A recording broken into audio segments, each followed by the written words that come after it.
بسم الله الرحمن الرحيم. الحمد لله رب العالمين،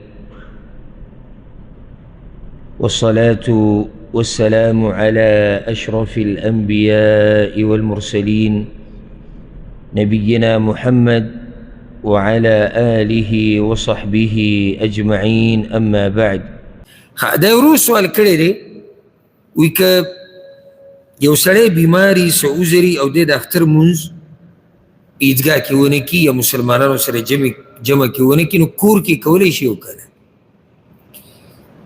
جواب د مسلې ګوره، د اختر مونځ خو لازم دی په نارینهو باندې چې وی کي،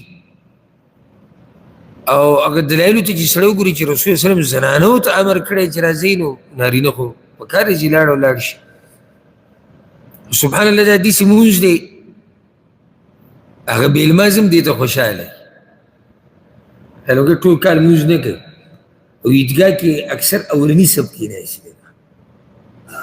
په صفا کپړې اچولي او داسې خوشبو او جانماز او تسبیح هم ځان سره وړي، او چې تپوس وکړي د کال کې دقه دوه مونځونه کوي. دا مونځ د دې مونځ ډېر اهتمام پکار دی، دا هم د اسلام یو غټه نښه ده ښکاره. خو که یو سړی معذوری او هغه یې نشي کولی، بیمار دی، د یرې حالات دي، څه مسله ورته جوړېږي راوتی یې نشي، نو د اکثرو علماو جمهور العلماء دا فتوه ده چې دی کور کې کولی شي، بلکې مستحب دی چې دی کور کې وکړي، مستحب دی بغیر د خطبې نه. څنګه چې هلته دی کوي هغه شان دې دلته وکړي، صرف خطبه به پکې نه وي. او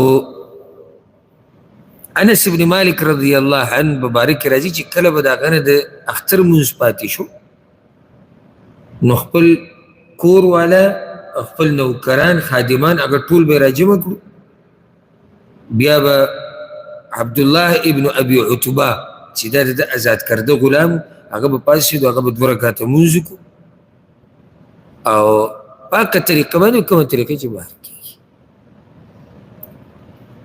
نو چې د چا نه د جمعې مونځ عفوا د اختر مونځ پاتې شي او دی تلی نه شي ورته، نو مستحب طریقه څه ده چې کور کې وکړي. په کومه طریقه باندې؟